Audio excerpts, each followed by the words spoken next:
obviously not necessarily a scam, but more or less just, it's not true. And I believe that it's another story perpetrated on us to kind of keep us down, because the world needs poor people. And it's like the sayings like money doesn't grow on trees, and all work and no play makes for a very dull boy, and money don't buy happiness, and all the other kind of sayings that we're taught, that though there might be bits of truth in each one of them, they truly just, if we subscribe to those and we take them to heart, it helps to keep us down. It helps to keep us uninspired and unmotivated, and not as active as we should be in pursuing our ultimate goals that we have. And I think the work-life balance is one of those, because I fell prey to it for a little bit, and that really, when I was exposed to it, I started judging my life, and I said, I don't really have much of a personal life, and I let it bother me because I felt less than or inferior, because I really didn't have much of a social life at the time, because I was so focused on my career and getting out of poverty and working hard and being diligent, paying my dues. That part I was doing good, but I didn't really have the satisfying personal life. And so I did. It weighed on me pretty heavily until I really came to the conclusion that it's not a reality. Like, I use my own dad as an example. He worked just at like a 40-hour work week job. He worked like school hours, so he would go to work when I went to school, and he would come home right after I got home from school. So he was around a lot. But at the end of the day, he wasn't present when he was home. Like, and he didn't interact, or he just wasn't a very good dad, truly. But he was there. I would have much rather him been gone and like had a heart-to-heart with me and just say, hey, son, I'm going to be working a lot more than normal. But the reason I'm doing it is so you don't have to work this hard when you get to be my age. I want to be able to help you, or, I want you and me and your mother to have a better life, and as you age, to be able to help maybe take the family on vacations and things like that. So just bear with me while I'm gone a little bit more. And it would have been inspiring, and he would have made me a part of that. And then maybe he would say to me, like, I want you to maybe help take care of your mom and stuff while I'm working a little bit more, maybe help out around the house a little bit more.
might just not work out. And I thought, wait a second.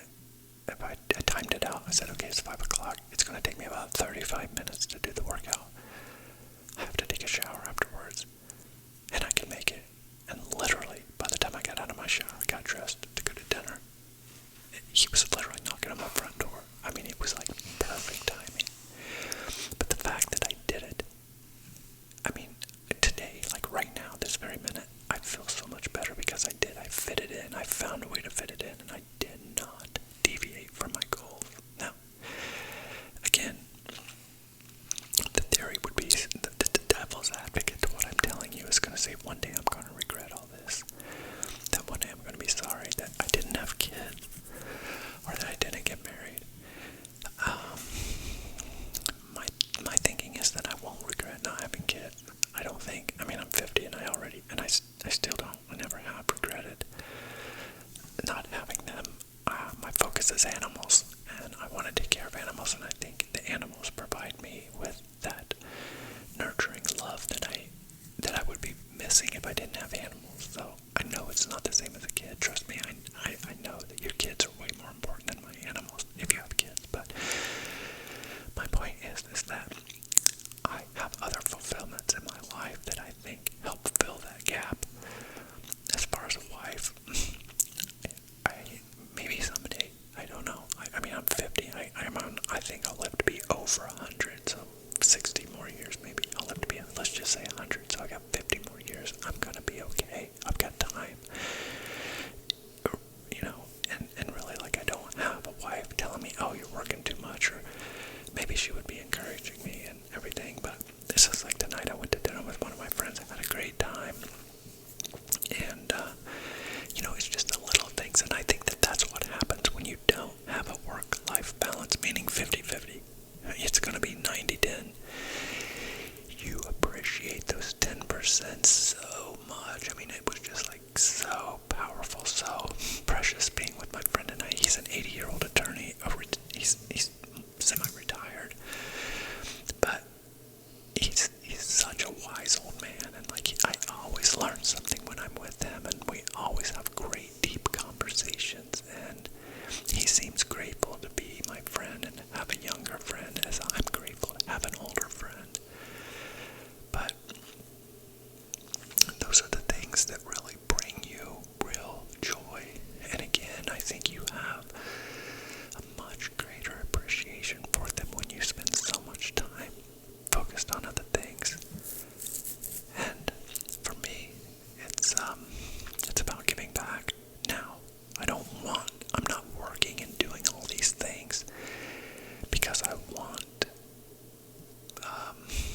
any more than what I have. Like, I don't want material things anymore. I used to when I was younger, but now I just want to sustain my own lifestyle, and I want to give back. I give a lot of money to the Animal Protection League. I'm on the board of that organization, so I give time and money to them. I buy my mom a car. I paid my brother's house off. You know, doing things like that I would never be able to do if I had not given all of this, if I had not worked so hard and been so diligent in trying to accomplish my goals of getting financial freedom. The other side is that maybe you have those big aspirational goals like getting Ferraris or private jets or something like that. I don't know what the goals are for you, but what I do know is anything is possible if you put your mind to it. And the other part of it is there's nothing wrong with not having any major goals. Maybe you're a woman and you just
kids seem to love it, and even the wife seems to like it. She understands that she made more money than him, so that's the decision they made to do.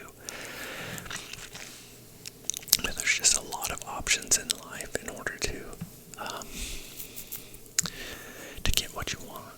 And I just wanted to mention this because I know that if I fell prey to it and I became like questionable, if I was questioning myself about this, you're bound to as well come across it at some point in your life. So I hope you remember me telling you this story.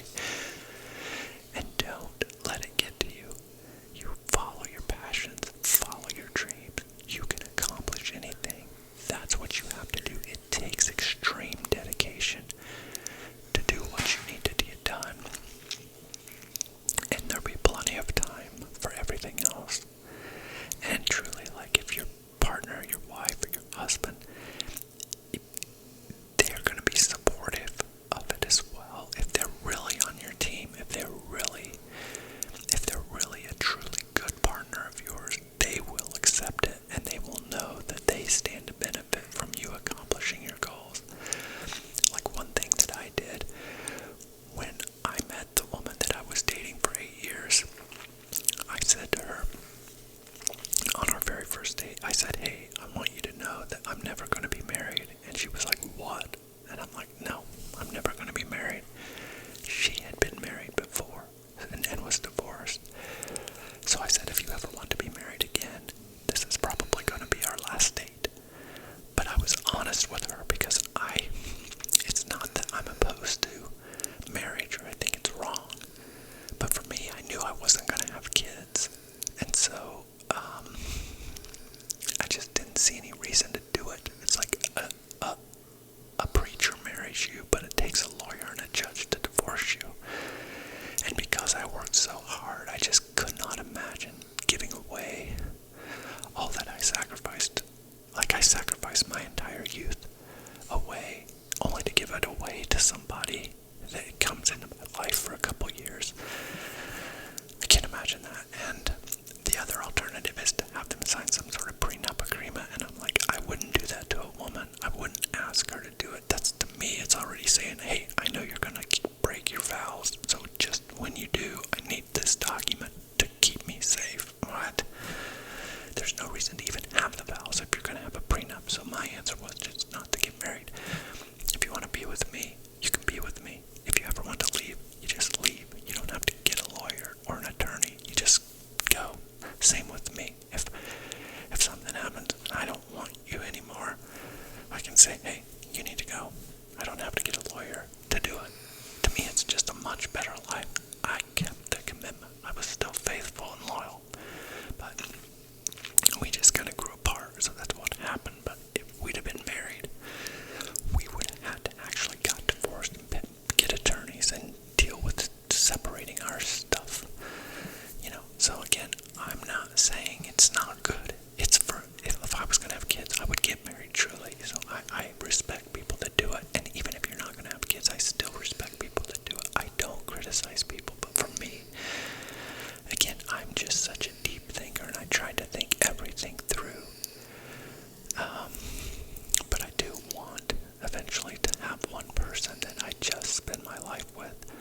Somebody that has similar thinking and likes to discuss deep topics, and I want to share my life with somebody. But for now, I just believe that person is coming. I do. I mean, I could still be with somebody 50 years technically. If I met somebody right now and we stayed together, I would be with them for 50 years. That's a lot.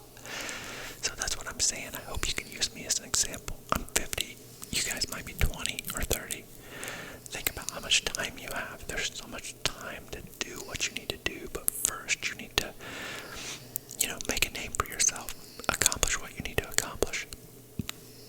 Become something great, especially if you're a man.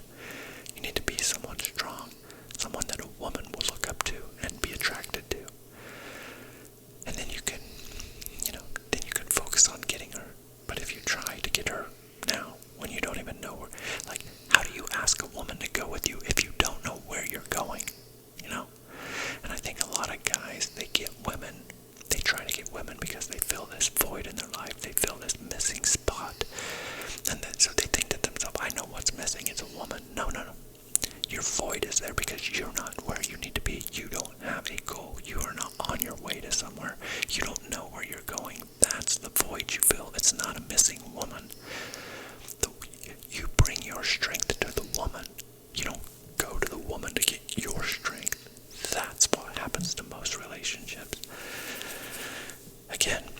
who would listen to my relationship advice? I'm not with anybody, so right?